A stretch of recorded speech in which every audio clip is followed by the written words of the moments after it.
संत समागम म्हणजे संत संघ सांगतील त्याप्रमाणे वागणे. कोणत्याही मंगल कार्यात सर्वाधिक गणपतीचे आवाहन करतात आणि सगळं कार्य संपले की सर्वांच्या शेवटी त्याचे विसर्जन करतात. आता आपल्याकडे वास्तुशांती असेल तर गणपतीचं पोस्टर लावतात दारावर. आपल्याकडे लग्नाचं असेल तर गणपतीचं तोरण बांधतात. मग कोणतंही काम करताना अगोदर काय करायला पाहिजे? सकल मंगलनिधी श्री विठ्ठलाचे नाम आधी, मन कार्य जन श्री विठ्ठलाचे नाम वाचे. त्याप्रमाणे अनुसंधानाने पोथीला सुरुवात करावी, अनुसंधानाने पोथीची समाप्ती करावी. आता आपण एखादा ग्रंथ वाचतो, काहीतरी पोथी वाचतो, पुराण वाचतो, तर ते मग सद्गुरून दिलेल्या नामाचं काय करा? आधी श्वासावर लक्ष ठेवा, बरीच चिंतन करा, सुरुवात करा. पोथीची सुरुवात करताना जे काम करताना तुम्ही काय करा तर त्याचं आधी चिंतन करा, नामस्मरण करा, अनुसंधान करा. आणि वाचून संपल्यानंतर ते वाचून जरी झालं तरी परत एकदा काय करा? परत एकदा अनुसंधान करा. त्याने काय होईल बा? ज्याप्रमाणे लौकिक कार्यामध्ये गणपतीचे विसर्जन झाल्यावर आपण शिल्लक होतो, पण अनुसंधानाने विसर्जन करताना आपणही त्यात नाहीशी व्हावे. आता ते सांगतात इथं, ज्याप्रमाणे गणपती गौरी बसवले, कोणी बनवले? माणसाने. विकत कोणी आणले? माणसाने. बसवलेत कोणी? माणसाने. पूजा कोणी केली? माणसाने. आरती माणसाने केली, प्रसाद माणसाने केला, आणि बुडवले कोणी नेऊन? 1 2 3 4 गणपती बाप्पा बडे हुशार, गणपती गेले गावाला, चैन पडे नाम नाला. आता त्याला कोणी पाठवले तिकडे गावाला? गणपतीला कोणी पाठवले? आपणच. मग आता पण गणपतीचं विसर्जन केलं, गौरी 3 दिवसाचं बसवल्या, गौरीचं विसर्जन केलं, आपण शिल्लक उरतो. काय होतं? आपण राहतो ना, देवाचं विसर्जन आणला, बसवला, उठवलं, देवाचं विसर्जन करतो, पण आपण शिल्लक राहतो. त्याप्रमाणे अनुसंधानाचे विसर्जन करताना आपण त्यात नाहीशी व्हावे. अनुसंधान असं करावा, ते करता करता करता करता ते नामच आपण होऊन जावं, असं सांगायचं.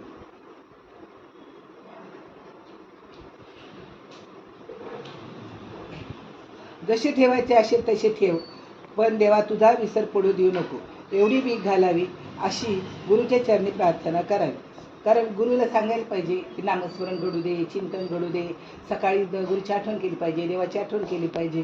उठल्याबरोबर प्रभाते मणी राम चिंतित जावा, पुढे वैखरी राम आदी वधावा, सदाचार हा थोर सांडू नये तो, जगी तो चितो मानवी धन्य होतो. सकाळी आथरून सोडायच्या आत आपला हात पाहावं, सद्गुरूचं देवाचं स्मरण करावं आणि नामस्मरण करावं.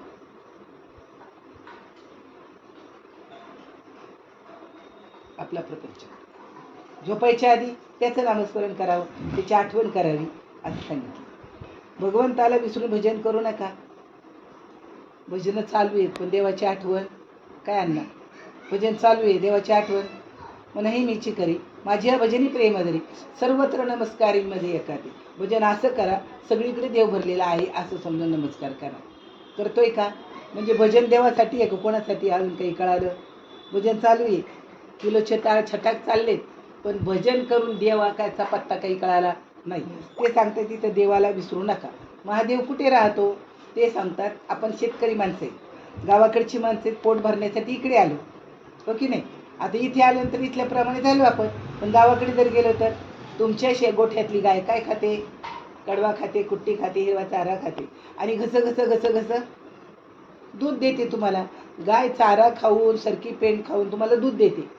मग जसं गाईचे कसे दूध कुणी तयार केलं? कुणी केलं? कोणत्या देवाने केलं? मंदिरातल्या देवाने नाही केलं. हे समजून घ्या. ते सांगतात पाहे पादू पवित्र आणि गोड, देवाला विसरू नका असं जेव्हा म्हणतात तेव्हा आधी देव कळावा. पाहे पदूत पवित्र आणि गोड, पासी तो चेचिया पदरा आड, अभेरुनी गोचिड अशुद्ध काय न घेती. गाईच्या काचेला गोचिड आहे, तो गोचिड अशुद्ध रक्त किंवा घाम खातो, पण वासरू मात्र दूध पितं. मग ते म्हणतात गाईच्या काशे दूध आहे ते कोणाला मिळेल? वासराला मिळेल, गोचिडाला मिळणार नाही. तसं आपल्या हृदयामध्ये राम आहे. कुणी काय प्रत्येक जण भजन करतोय, नामस्मरण करतोय, पण का आणि कशासाठी? देवाला समजून ना समजपणे करतो. देव ओळखलं का? याच जन्मी करा आत्मराम. काय करा? या जन्माला माणसाची आलो तर देवाची ओळख करा. मी कोण आहे याचा विचार करा. आहे मी हा कोण, करावा विचार, म्हणे ज्ञानेश्वर निवृत्तीचा. मी तू हा विचार विवेके शोधावा, गोविंदा माधवा याच दे. हे शरीर मला ज्या ईश्वराने दिले त्याची ओळख करून गेलं मला गरजेचं आहे. आता नंबर 1चा दृष्टांत सांगितला गाईचा, शेतकऱ्याचा. तैसा हृदयामध्ये मी राम. तुमच्या हृदयात देव आहे, देवाला विसरून ते सांगता तुम्ही भजन करू नका. नंबर 2, का कमल कंदा आणि दरदोरी, नांदनो केकेची घरी, परागू सेवी जे भ्रमरी, एला चिखल चिवरे. म्हणजे फुलं उबलतात, लांबून येणारे भुंगे त्याच्यावर बसतात, त्याच्यातला मध खातात, वास घेतात मस्तपैकी. पण काही भुंगे फुलातले मध खातात, काही भुंगे घराचं दरवाजा कोरतात, खिडक्या कोरतात, आणि काही भुंगे काय करतात, शेणाच्या गोळ्या करतात. ज्या भुंग्याला रीत कळाली तो भुंगा तुमच्याकडे आला. त्यांनी सांगितलं भाऊ चला चला तुम्हाला चांगलं देतो, मध देतो, सुवास देतो, हे घाण गोळ्या करू नका. हे आले त्यांच्याबरोबर, त्या शेणाच्या गोळ्या करणारे लाकूड कोरणारे भुंगे आले त्यांच्याबरोबर, बसले तिथं फुलावर. आता शेणाचे हात भरलेले असतील तर जेवताना वास येतो की नाही, येतो. हे जर तिथं असले तर त्यांना ते गोड लागेल का? ते फुलावर बसले पण त्यांना काही वाटलंच नाही, निघून गेले. हा म्हणला दुसऱ्या दिवशी आजच्या दिवस चला. फुलाजवळ गेलं तो म्हणला बगला झटका बरं. परमार्थ करतो प्रत्येक जण, पण विषयाच्या ओढीने करतो. बगलेमध्ये 2 शेणाच्या गोळ्या होत्या. बगला झटका म्हणलं की बगलीतल्या झोप गोळ्या गळून पडल्या, आणि मग हे फुलावर बसले. फुलावर बसले मग त्यांना मध मिळाला.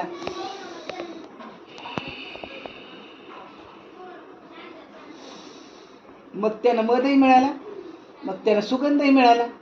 कधी?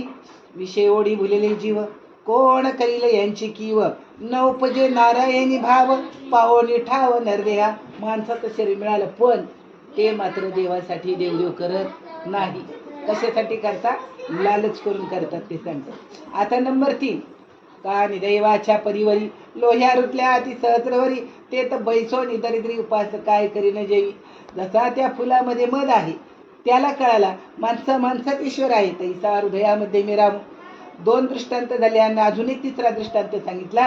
का दैवाच्या परिवरी, लोह्या रुतल्या अति सहस्रवरी, ते तर बैसोनी दरिद्री उपास काय न करी जेवी, तैसा हृदयामध्ये मी राम. श्रीमंताचे माणसे देवाला गेले तीर्थयात्रेला, मरून गेली एकच पोरगा, आणि कोट्यवधीची इस्टेट. काय झालं असेल? चांगलं वाईट संगतीत सगळं घालवलं, सगळं घालवण्याचा दारात बसला. पण एक खतावणी सापडली, त्यात लिहिलं होतं, चैत्र शुद्ध अष्टमीच्या दिवशी दुपारी 12:15 मंदिराच्या कळसात मोहरा ठेवलेला आहे.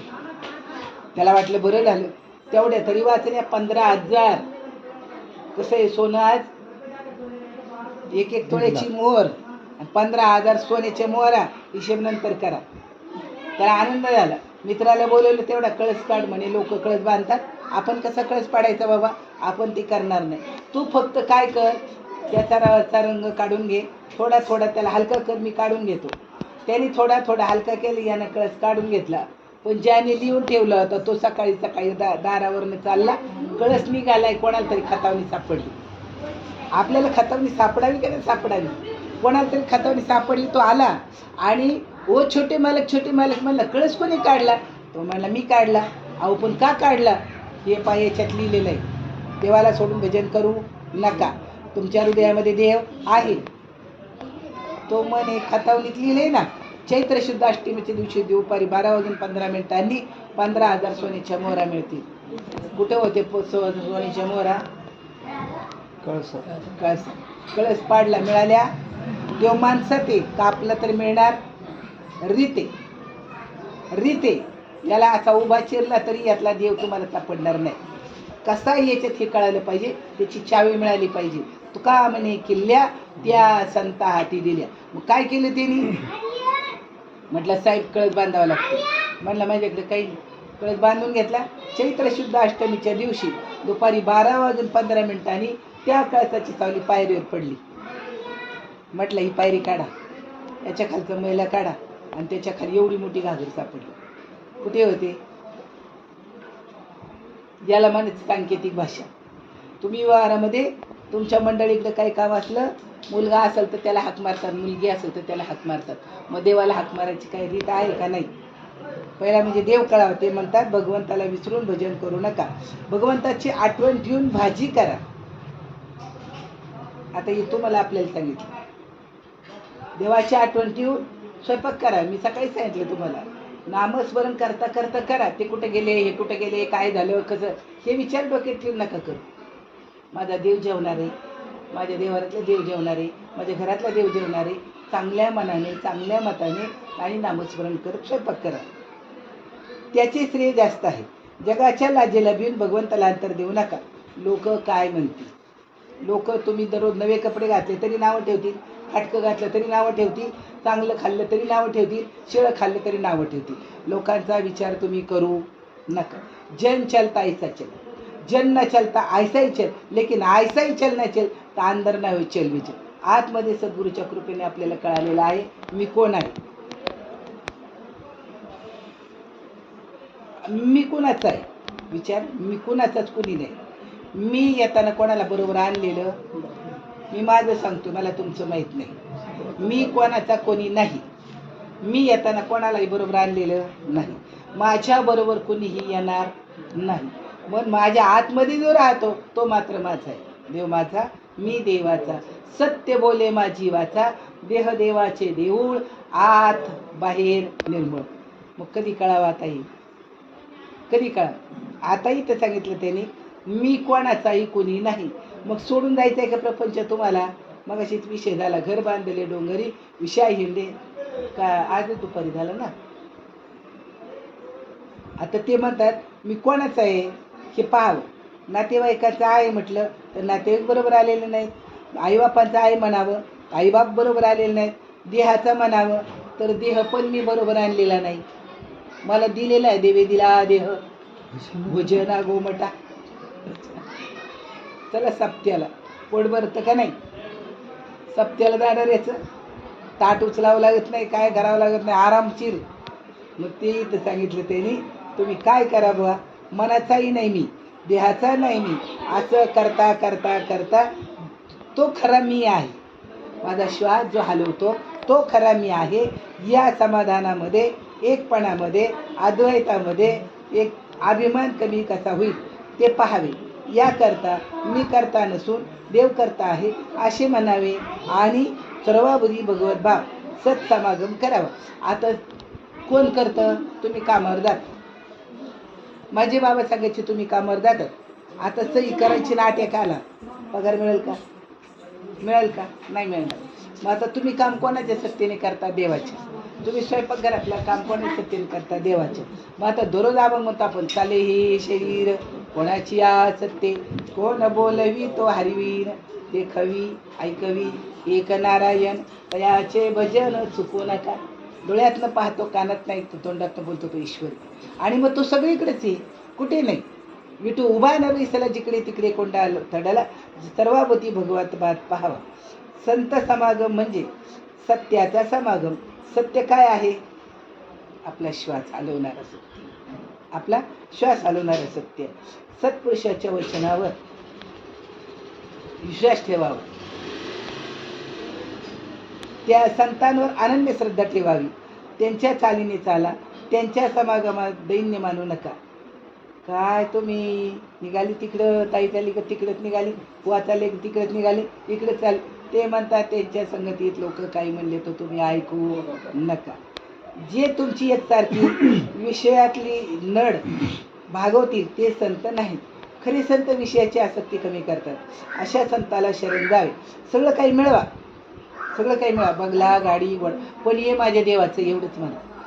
सकाळी उठले तर देवा तुझा बंगला एवढं म्हणाले, पैसे आहेत का. रात्री झोपले देवा हे घर तुझं आहे, कारण मी तुझं आहे. पहिलाच मला तू दिलायला आहे शरीर. कोणी दिलं शरीर, देवाने दिलं. मग मी देवाचं आहे. आणि हे घर मला राहायला कोणी दिले, मग देवा ठेवून नाही घेणार का. आता तुमच्या बरोबर देणार आहे. हे घर तुम्हाला दिलं देवाने, तर ठेवून घेणार आहे का तुमच्या बरोबर देणार आहे, ठेवून घेणार आहे. म्हणून त्याचं आहे, त्याने दिलंय तो ठेवून घेणार आहे, म्हणून त्याचं हे लक्षात ठेवायचं.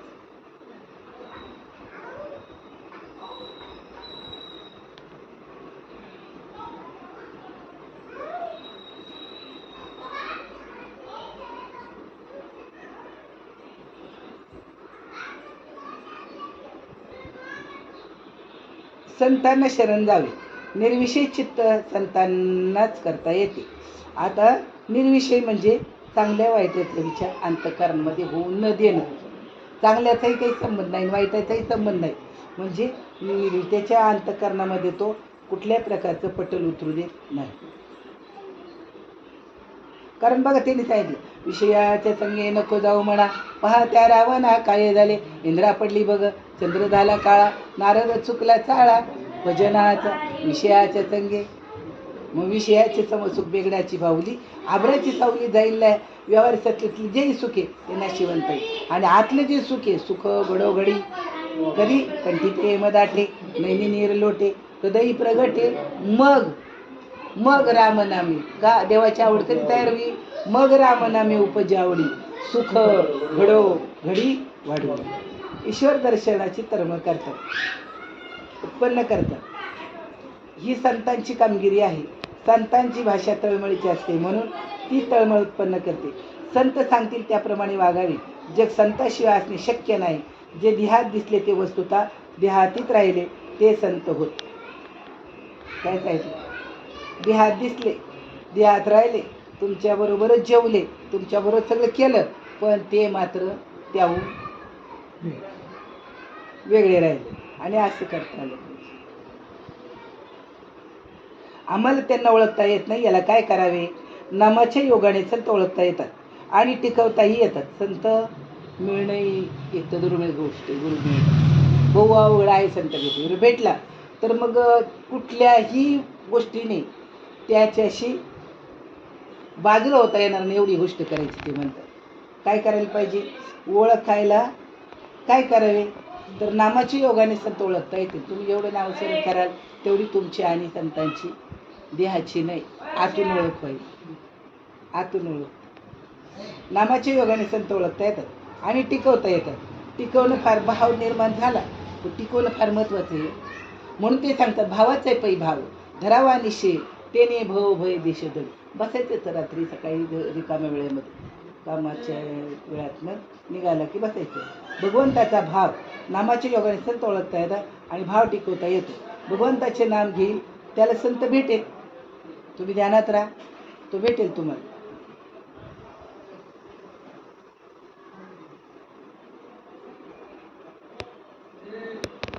त्याला भगवंताची प्राप्ती करून देईल, त्याचे कुठे अडणार नाही. पण जो नुसत्या शब्दज्ञानाच्या मागे लागेल त्याला आसक्ती सुटणार नाही. तुमच्या प्रश्नाचं उत्तर फक्त शब्दज्ञानाच्या मागे लागेल. कीर्तन, प्रवचन, सप्ताह, हप्ता, पारायण, एका शब्दाचे 50 शब्द करून सांगेल, एकच शब्द तुम्हाला 1000 वेळा सांगेल, शब्दाचा मागे लागेल. तर ते सांगतात शब्दज्ञानाचा मागे लागेल, त्याची आसक्ती सुटणार नाही. आणि शब्दज्ञान नको आहे आपल्या. शब्दाच्या पलीकडे ईश्वर आहे, शब्दाच्या पलीकडे प्रेम आहे. त्याचं प्रेम आपल्याला पाहिजे आणि जीवन सार्थकी लागणार नाही. इथं सावध राहायचं. शब्दज्ञानाच्या ठिकाणी आपलं नुकसान होणार नाही. अहम ममतेच्या लवड सवडी मातेन पवती बापुडी, जन्ममरणाच्या दुथडी डवली तेली, एरवी तरी मी कैसा का मुखा प्रतिभानु जायचा, दिशेने दिशायचा वाणीचा चुनय. बघा गरम आहे, वा गार आहे, वा अग्निदेवता आहे तिथे. इथे जठराग्नी म्हणून खाल्लेलं पचतंय. सगळी पंचमहाभूत आपल्या शरीरामध्ये, पृथ्वी तत्व, तेजाचं तत्व, पाण्याचं तत्व, वायू तत्व, आकाश तत्व आणि आकाशाचा गुण आहे शब्द. आणि शब्दाच्या पलीकडे गेली पाहिजे धाव. आणि जोपर्यंत इथे आहे तोपर्यंत जीवन सार्थकी लागणार नाही. संतांच्या पदरात पडले की आपली लाज राखतो. काय करायला पाहिजे, मला बाकीचं काय माहिती नाही. मी कोणाचा आहे, ज्ञानदेव म्हणे गुरुचा मी दास, नेणे साधनाचं आणते, मला बाकी दुसरं काही माहिती नाही. आता जसं त्यांनी ती काढली घागर गाडलेली, तसा आपल्या आतमध्ये बाकीचे विषय जर निघाले तर आपल्या आतमध्ये असणारा देव आपल्या अनुभवाला आल्याशिवाय राहणार नाही. तैसा हृदयामध्ये निराम असता सर्व सुखाचा आराम, बका भ्रांताशी काम विषयावर बहुमृग जळ देखुनी डोळा, थुंकीच्या अमृताचा गिळता गळाला, तोडीला परिसु बांधीला गळा सुप्तिकाला. मग आता तुम्ही आता दुपारी उद्या दुपारी चाललो बघा आपण, दुपारच्या रस्त्यावर पाणी दिसतं, पाणी असतं कमरेल जळ असतं, तोंडात अमृत आहे आणि ते पाणी पाहून टाकलं आणि ते प्यायचं, हेही गेलं आणि तेही गेलं, मिळेल का? माणसाचं शरीर आल्यानंतर येण्याची शरीरा येणे तरे किंबहुना एरधारा चिरापडी, पाहे पा शरीराच्या गावा त्याला गेले पांडवा, कार्यार्थ आगवा सांडवून या. कशासाठी आलो शरीराच्या गावाला आपण? येण्याची शरीरा येणे तरे. या शरीराला आल्यानंतर जन्ममरण टळतं, मोक्ष मिळतो आणि जीवाचं कोट कोट कल्याण होतं. मग आता हे व्हावं असं वाटत असेल तर गुरुचरणी ठेविता भाव. परत विषय तिथेच आला. संत समागमाने देव भेटतो. जेवढं तुम्ही नामस्मरण कराल, पुढं देवता धराल, नामस्मरण कराल, तर तो देव तुम्हाला 101% दर्शन देईल. पण तो तुम्हाला देव बनवणार, तुम्हाला देवळातला देव देव बनवणार नाही. संत तुम्हाला तुमच्यातला देव दाखवल्याशिवाय राहणार. हा फरक आहे. ते काय करतील? हुका दुराचारी विषय आसक्त संत कृपे त्वरित उद्धरते. साधं वाल्याला सांगितलं, अरे तू करतो हे सगळं चुकीचं आहे. त्याला जसं कळालं हे चुकीचं आहे. गुरु नारदांनी नाम दिल्याने बसला. 12 वर्षांनी त्याचा बदल झालेला होता का नाही? पण त्यांनी सगळीकडं पाहण्याचं बंद केलं होतं. आपलं काय होतं, सगळीकडे पाहत राहतो आपण, मग आपलं नुकसान होतं. ते म्हणतात नका देखाडा इकडे तिकडे, गल्ली में चाला नाका पुढे. परमेश्वराने शरीर दिले, नाम घ्या, काम करा, आनंदात राहा. रामकृष्ण हरी. अर्धी भाकरी खाल्ली, माझे बाबा सांगायचे, तांब्यावर पाणी, अर्धी भाकर खाल्ली तर त्याला 2 शब्द देवाचे सांगितले, शहर राहू नका. माझ्या परमेश्वराने तुम्हाला शरीर दिलं, सगळं काही व्यवस्थित दिलं, त्याची ओळख करून घ्या. त्याची ओळख करून घेतल्यानंतर त्याच्याशी तदाकार राहा. मोक्ष मिळवण्यापर्यंत परमार्थ करा. एकदा नामाचा अनुभव आला आणि नामाने आपण एक आहोत, देवाने आपण एक आहोत. माऊलीचा अवतार तेवढ्यासाठी झाला, द्वैताची गुरुवीन दया कशी कीर्तन घडेल नामी. अद्वैत तत्वाचा उपदेश करण्यासाठी माऊलींनी अनुभव आहे. 750 वर्षापूर्वी आले आणि त्याच काळामध्ये गोंदवलेकर महाराज होऊन गेले. 150 वर्षापूर्वी इंग्रजांच्या काळामध्ये त्यांनी हा विषय आपल्याला सांगितला. संतांच्या सहवासात गेल्यानंतर देव प्राप्त होतो. देवप्राप्तीचा विषय स्वयंमेव तयार आहे. अज्ञान जातं, अज्ञान दशा झाली की ज्ञान येतं, ज्ञानाने ईश्वराची आणि आपली ओळख होती. झालेली सेवा तुम्हाला सज्जनांच्या मायबापांच्या चरणी अर्पण करतो. कुंडली करधर विठ्ठल श्री ज्ञानदेव पंढरीनाथ भगवान की जय. ज्ञानेश्वर महाराज की जय. संत तुकाराम महाराज की जय. शांती ब्रह्म एकनाथ महाराज की जय. सच्चिदानंद सद्गुरुनाथ भगवान की जय. दूत चिंतन श्री गुरुदेव. आता विश्वास